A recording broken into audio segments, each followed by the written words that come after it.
It's time to accelerate. Hi, I'm your host, Andy Paul.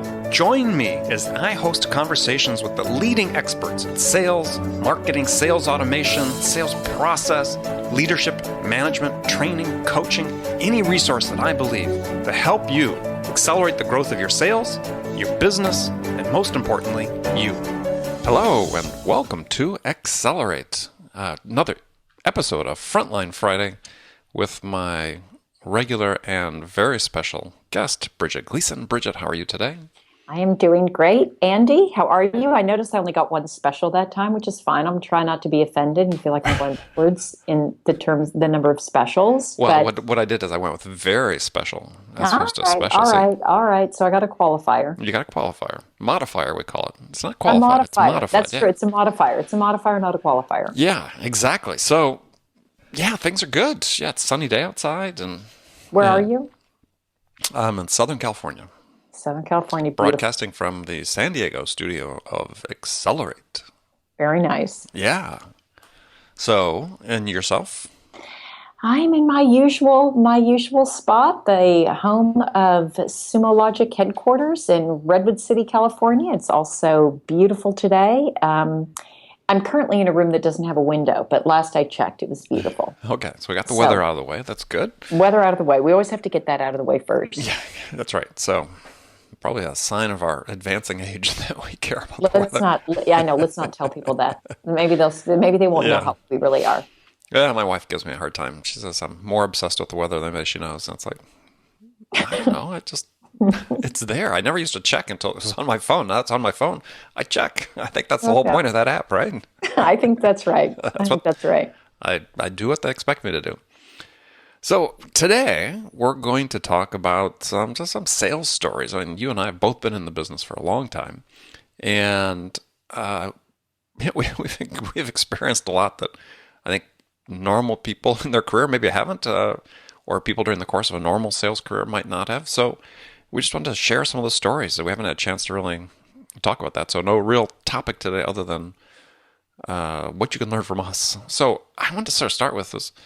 So what was your worst customer experience you had or have had? When you say worst, well, I mean, it's worst. Most contentious or maybe most embarrassing for you.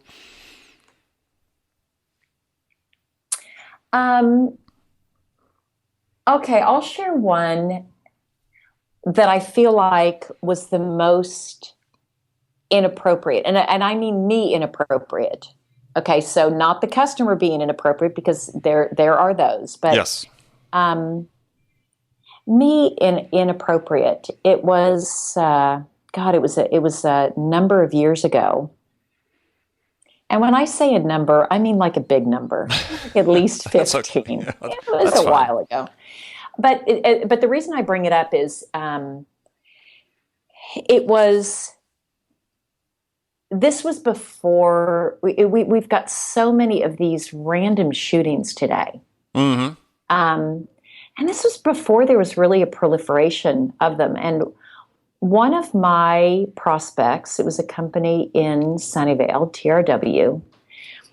It was one of the really early, it shook everybody up, where a gunman, he was an employee, had gone in and shot and actually killed several people at TRW in this one department. And it was maybe more than a year before, it happened more than a year prior to me going out and prospecting to this account. Mm-hmm. And I was traveling with a sales engineer, brand new. He'd been at the company for a while, but he had just moved into a sales engineering role. And so he was really just shadowing me. I was managing sales, but I was still, it was kind of a funny setup. I was going out and handling this account, even though I still managed a team. So anyway, we'd gone out to TRW, and we were having this conversation with this engineering manager, and the conversation was going well. And I said to him, so, God, it was about a year ago, and there was this, like, and I do the gun sounds. I said, that must have really shaken everybody up. And he said, that was my team. Oy. And I lost most of my team and I crawled out. And I had made this, it wasn't lighthearted, but it was not appropriate. Oh, gosh, And yeah.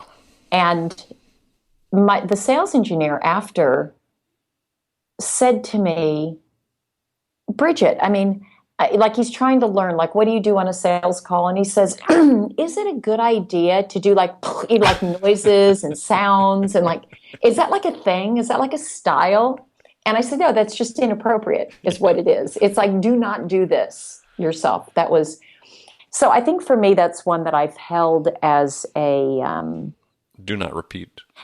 and just, young and inexperienced, not knowing and just not really thinking it through. Now we ended up I ended up having a very good relationship. They did buy from us and we had a very good relationship, and he didn't take it the way that I had put it out there, but it was one that I just felt like, it was just inappropriate. And if I had a redo, that's one that I would redo. Yeah. Yeah. I mean, and that's how we learn, right? Is through experiences like that. It's, I don't know, part of it goes to a little bit to assuming things. But also, yeah, you got to be careful. We talked, I think our last episode about, do details still matter? And, that's an example of one case where really understanding the account and being very careful, really, it's a lesson you learn. As you said, you're young, you're inexperienced. Those are the times these things tend to happen the most. And we didn't have, again, prehistoric. We didn't have the tools to go online and look and follow up. There just wasn't the same access to information. Not that that's an excuse. It was still inappropriate. But had we had those tools or LinkedIn or any of that, I would have been able to see, this person, TRW was a huge place. Mm-hmm. It would have been easier for me to put the pieces together. Again, it's no excuse for it happening, but I think it also speaks to probably my interest at the time and in the moment of making a connection and familiarity and things that in and of themselves are important in a sales call, especially face to face. But there are certain things that is not an appropriate one to make a connection over. Yeah, it's very interesting. I'm trying to think whether I've had something similar. Nothing that really comes to mind. I've had some things that were like really unfortunate concurrence of timing, let's say, where two times, or one time with a company where the company was sort of struggling, and we did a round of layoffs. And I had one gentleman that was working for me that I was responsible for delivering the news to, and it was just, his reaction was just so subdued, but in a different way, right? I mean, people are very disappointed. I mean, I've been laid off before. I mean, in startups where it didn't work. Right. But it was so different, and I asked him, I said, so, what's on your mind right now? And, he had just taken his wife to the hospital that morning. They've been married for 30 years, and, she was near the end. It was, and nobody knew. Nobody in the company knew. I'm not sure necessarily would have changed things, but it certainly would have been another data point. And it was, obviously devastating for him, but, started adding fuel to the fire. But, I started thinking, okay, how could I have said that differently if I'd known? But I didn't know. I had no way of knowing. Yeah. Yeah. And sometimes you just don't. Sometimes you just don't know. And best intentions go awry. Yeah. You're dealing with humans, right? Yeah. Well, so speaking of which, I mean, so what's maybe the biggest lesson you learned from a customer? Okay, so so many. God, I've learned so many. I've learned more from my customers and from people who've worked for me than any. But probably what I learned the most, it was such a good lesson to learn. It was my first potential real deal when I was selling at Xerox. And it was with Ford Aerospace, Lou Espinoza. I will always remember Lou Espinoza. And I had, again, this was going to be my first deal. And I had been working with Lou on this, and I came and I presented my proposal. And again, in the day, you're not doing this online. You got to do it face to face, and they don't have access to go check pricing, et cetera. So I presented it to Lou. Lou and I had a very good relationship. And Lou said, well, that looks good, Bridget. Let me show you this proposal I also got from IBM. And what do you think? And I looked at it, Andy, and I knew what Lou was trying to accomplish. And the IBM proposal and what they were offering was actually a better fit than what I was offering. Mm-hmm. Mine would have done it, but the IBM was better. I knew his budget and what he needed to do, and I told him that. And I said, "It's, I think IBM's the better one. As much as I'd like you to buy Xerox, IBM is the better one." And I went back to the office, and he bought IBM. And I went back to the office, and I told my sales manager, "Let me tell you what happened." And, I give also Xerox a lot of credit, my manager, which was, you did the right thing. You do right by the customer. It's not that you called it out, but that was the right thing. If I were you, I don't know why you're sitting here talking to me because your quota hasn't changed. You better go find another deal. But Ford Aerospace became my largest customer because anytime anyone had any project or request that could possibly be satisfied by what I had to offer, Lou said, "Oh, you need to talk to Bridget at Xerox. Oh, you need to talk to Bridget at Xerox." He ended up giving me more business because I had done right by him. Mm-hmm. And it was this lesson, Andy, that if had somebody just told me that, I would have thought, yeah. But the fact that I was too young to know, it was my first deal. And I just thought, well, God, if it were me, I'd want somebody to tell me the truth. The fact that I did it sort of is somewhat naively, and it had that effect. And that was just a great became I've never forgotten. It had more impact because they were my biggest customer. Yeah. My biggest customer. I got more business from them because they felt I was someone who would be honest and was trustworthy. And trust, as you know, is a really big deal in We've sales. talked about it numerous times. Yeah, absolutely. What about you, Andy? Well, I was thinking about, one lesson I learned early in my career is I was selling computer systems and had this prospect that owned a chain of jewelry stores in the Bay Area. And he was an older guy. I mean, this time he probably was, our age.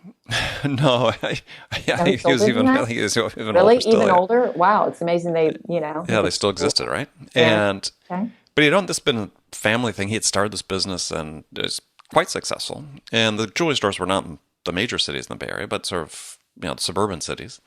And we were the right fit for this guy.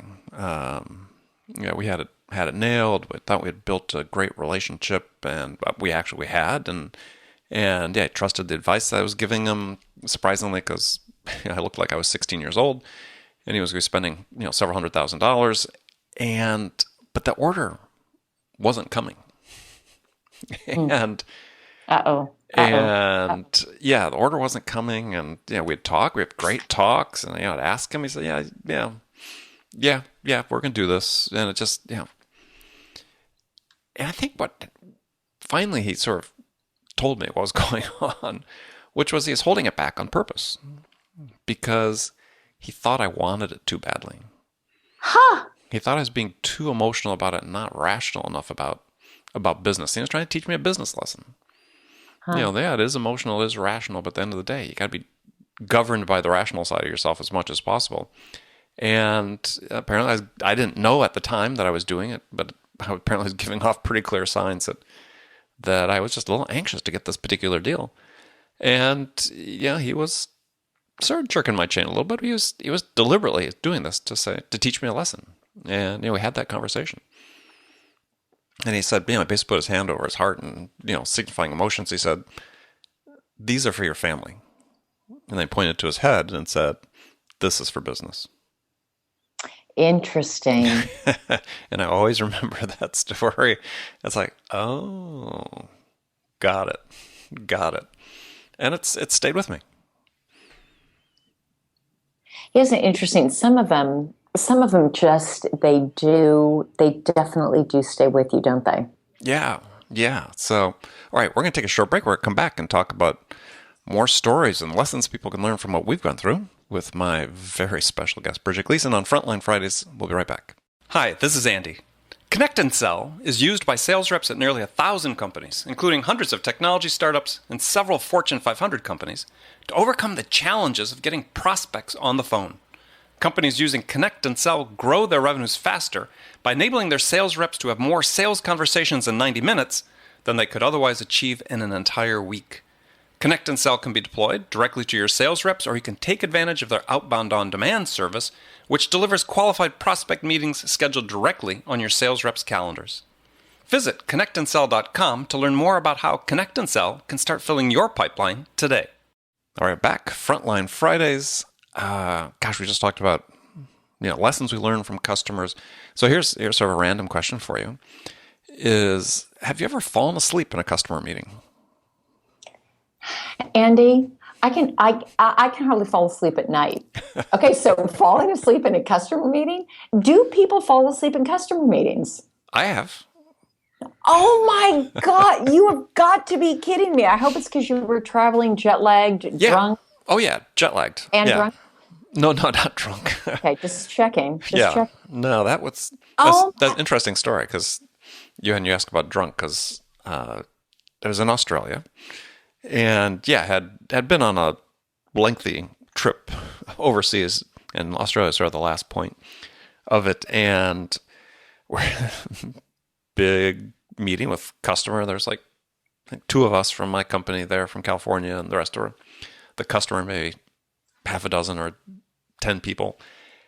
And we're in a big conference room, and I'm not a coffee drinker. I mean, I've just never gotten the habit of it. And well, maybe you should. That would have turned me into a coffee drinker. But go ahead, continue. Yeah. Well, I did that day, but I started. You get that feeling when you're jet lagged, where you just feel like you close your eyes for a second, and not usually in an office, but okay. Yeah, and you think, oh, I just caught myself, but chances are you're out for a little while.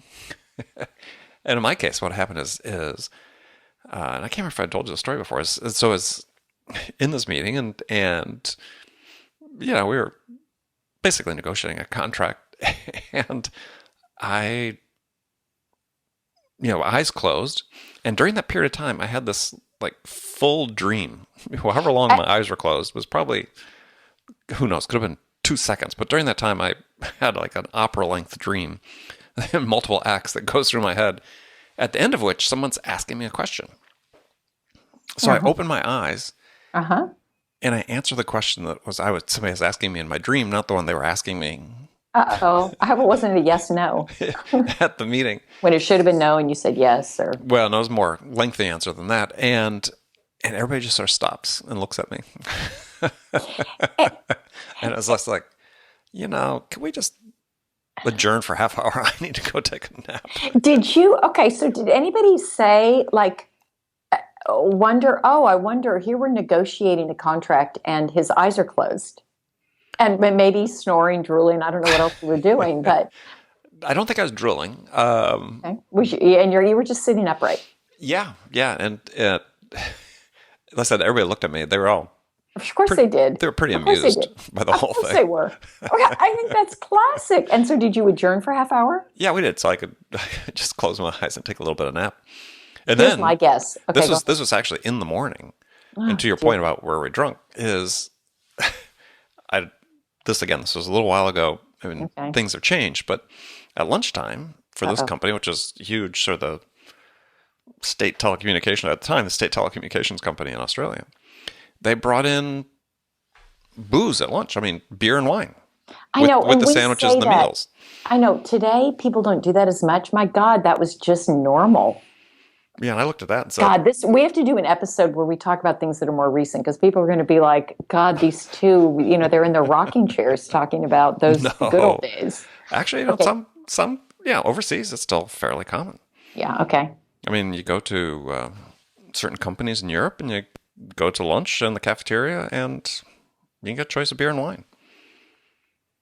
Okay. So, I mean, yeah, you wouldn't have seen this in the States, but but yeah, they brought in this big selection. That was, to your point, that was one of the few times where I said, yeah, I think I'll try coffee. Put a bunch of sugar in it and some cream and maybe some ice, and I can choke it down. Yeah. So we did get the deal, though. I mean, it was fairly embarrassing. Yeah, that's great. Was that the only time you fell asleep, or were there other times? You can be honest. Was there more than one? I mean, the fact that you asked that question makes it seem like if there wasn't more than one, there could have been. Well, a common itinerary for me for certain periods of time when I was selling internationally was... I hear the excuses coming. Go ahead. Well, no, I'd leave California on a Saturday and arrive in, let's say, Bangkok on a Sunday and do business all day in Bangkok on Monday, take a night flight. Well, it wasn't that long, but you'd fly at night, late afternoon, early evening to Hong Kong. And I'd do a couple days business in Hong Kong. Then I'd take a red eye from Hong Kong to Sydney, do business for a day, and then hop on a plane home. So I'd be gone like 7 nights and spend like 4 nights in a hotel. So the rest of the time I sleep on an airplane. Jeez. And we do that fairly frequently. So, yeah, it started to take its toll after a while. And so back to my question. Yeah. Have you fallen asleep more than once? In the same meeting? Okay, so you've answered it. Okay, glad that it's not more than once in the same meeting. That's good. Yeah. Yeah, it's that. Yeah, I said you travel enough, things are going to happen like that. Yeah, I would agree with that. I mean, gosh, a couple months ago I had on the show a gentleman named Dave Sanderson who had been on the U.S. Air flight that went down in the Hudson. And he was the last guy out. He's a sales guy. Yeah, he was working. I think he was maybe working. I forget who he was working for, maybe SAP or Oracle at the time. We've all been on sales trips, right? All the time. We get on airplanes and sort of think, well, if this thing goes down when I'm out selling whatever I was selling, it's going to seem kind of fruitless, quite frankly. But yeah, I mean, God, I've had 3 emergency landings. I mean, none coming down the river, but scary moments nonetheless. So yeah, things. If you ask, sorry, what's your most dangerous moment in sales? I mean, they're all sort of travel related. I haven't had, like, I was thinking about that question. I don't think I've had any real, like, I was trying to think of what would be a dangerous moment that I've had. Yours have been travel related. Well, my first job, which was selling in the East Bay area of San Francisco Bay Area, I had a sales rep come back from a sales call with, a bullet hole in his car. He had gotten out of the car and was going on a call, and gunshot rang out, and the bullet missed him by maybe 3 feet, and he got back in the car and got the heck out of there. Which, good for him to have done. But I also had, probably the most interesting one I had was a guy that worked for me was calling me from the Philippines, where he was there to see our customers and a distributor. And it was right when a counter coup was attempted against Cory Aquino. And the military was going through the Makena section of Manila, which is where a lot of the high-end hotels are. And he spent basically 2 days on the floor of his hotel room. Because they'd been told, there's gunfire outside, and there was. And stay inside and stay on the floor. And so he's calling us from the floor of his hotel room. Andy, you're not helping to try to get more people into sales with this line of thinking. Hey, where else do you get an adventure like that, right? I know. There's and danger. Who would have thought that sales was so dangerous? Well, hey, maybe it's less so. People spend less time in their cars selling these days, but That's true. But you know what? More online, more online. But I think that the biggest dangers online now are more fraud. They're definitely fraud related, other than as opposed to somebody, coming after you. Yeah. Well, Avoiding a gunshot wound. that's what people miss by being in the inside sales as opposed to going out in the field and pressing the flesh with the customers. Is you don't have you don't get some of these experiences. You don't get some of that good action. Yeah. Yeah. I mean, it's we probably write a book about some of it, but some are fairly common. But I told the story about my first, I think on another podcast that I was a guest on it, is about our sort of semi-embarrassing moments is I was overseas, my first overseas business trip. And was in Sweden and going to call on the president of a division of the big Swedish telecom company.